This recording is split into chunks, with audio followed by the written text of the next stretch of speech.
My name is Sergeant John Felty. That's Jonfelty.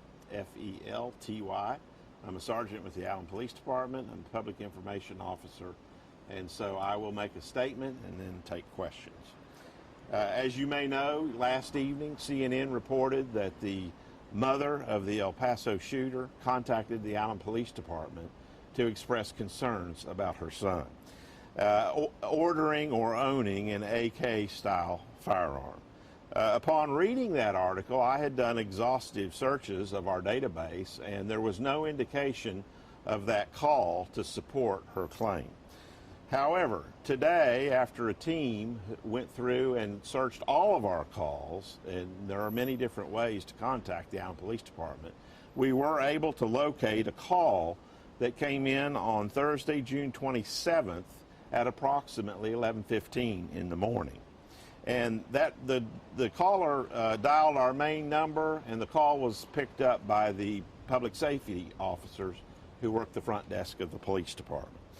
They answered informational type questions of her. She was inquiring about purchasing a firearm online and whether or not a 21-year of age person could make that type of a purchase. We attempted to answer all her questions regarding that.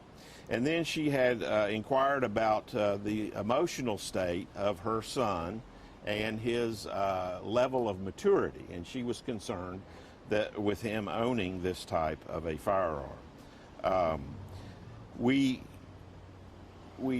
The information that the caller relayed did not warrant any additional enforcement activity, because there was never a mention made of concern for anybody other than that of her son.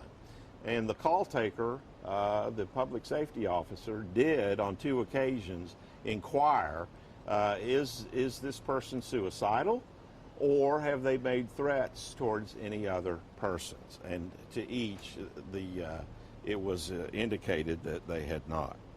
The sole concern was the parent was motivated out of a concern that her son just did not have the training, the firearm safety training, and the intellectual maturity to own this type of a firearm. Now, throughout this entire call, there was never a mention made of danger to any other person other than her son. Now, a public safety officer is a non-sworn employee who provides information and handles reports at the police department. They are not a sworn police officer.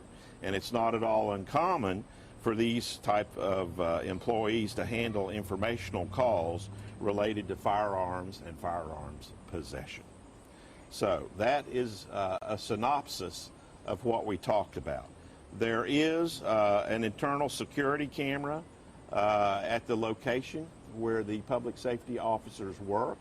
However, it only records one side of the conversation. So there is not a recorded side for the conversation regarding the call.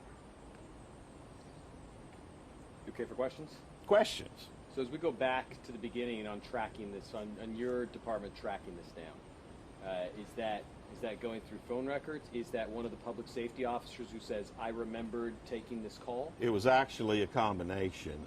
The search that indicated where we found this call was a manual search. If you call dispatch, either on 911 or through one of the non-emergency numbers, we can electronically search for that type of a call. If you call in on an administrative line or another line, it's a manual search. So we had to do a manual search.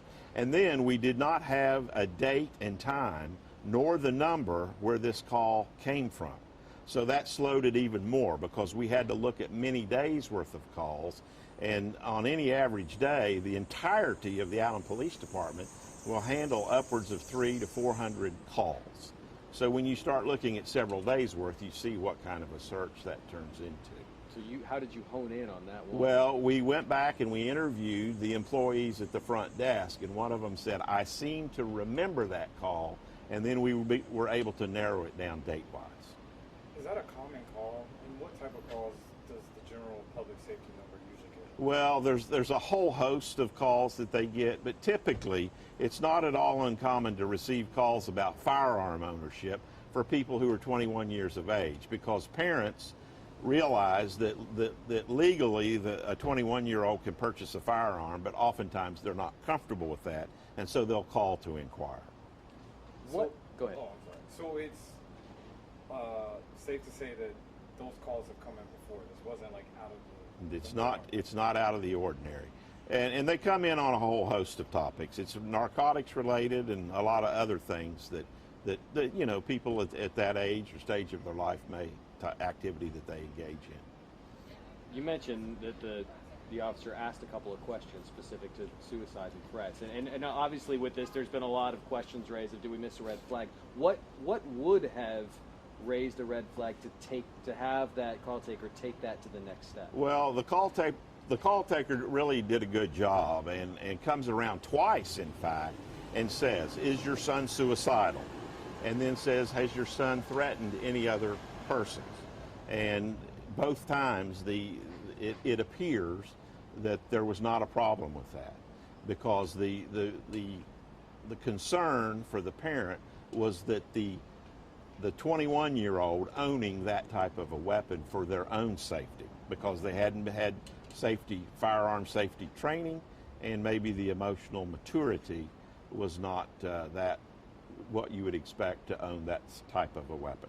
And to go back, I can't remember if you mentioned this specifically or not, but there was never any identification from the call taker or her son on who she was potentially concerned That is about. correct. The call taker never identified herself and never identified the son.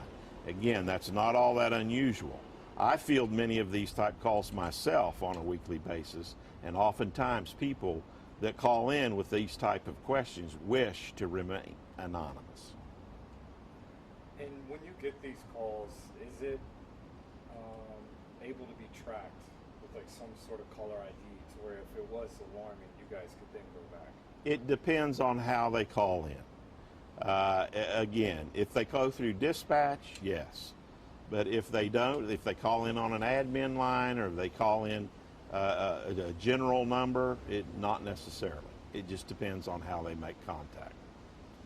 Future calls of this nature, will they be thought through differently? Well, the protocol is you always ask for identification, but you can't force someone to identify who they are. And, you know, oftentimes, even when you have a caller ID, they'll block the caller ID. And so, you know, we are an open police department, and we often speak to people who wish to remain anonymous. We have a tip line where you can submit information to the police department, and we can have a live text conversation with you, and you remain anonymous. So that's not at all unusual.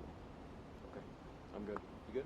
Yeah. All right. Is Thanks, there anything sir. we missed? Yeah, anything we missed out of that? I think you've got it. It was a non-emergency number they called in on, or She called the main number of the police department, which is not an emergency number. It's Yeah. the main, what Just we the would main- refer to as administrative Yeah. line. Okay. And then the call was answered by the public safety officers at the front desk, which that's how it normally works. And you said there is a recording, but it's only of half the call. There's a recording because in the work area, the workstation area, there is a camera where you can hear the public safety officer, but you cannot hear what the caller says. Got it. And we can request that footage? If you want to request it, you can. You can submit a FOIA request through the records department, and we'll seek a legal opinion on it. Is there any way to know the gun that she brought up in the phone call was the gun that was used in El Paso? I do not know that. I do not know whether it in fact is or it is not. Did she state what type of weapon it was? When She called? said it was an AK type firearm. So an AK-47 type firearm is what she is referring to. Okay. All right, good. Hey, thanks for bearing with us all Thank you. afternoon. Well, thank you for your patience in waiting. Yeah.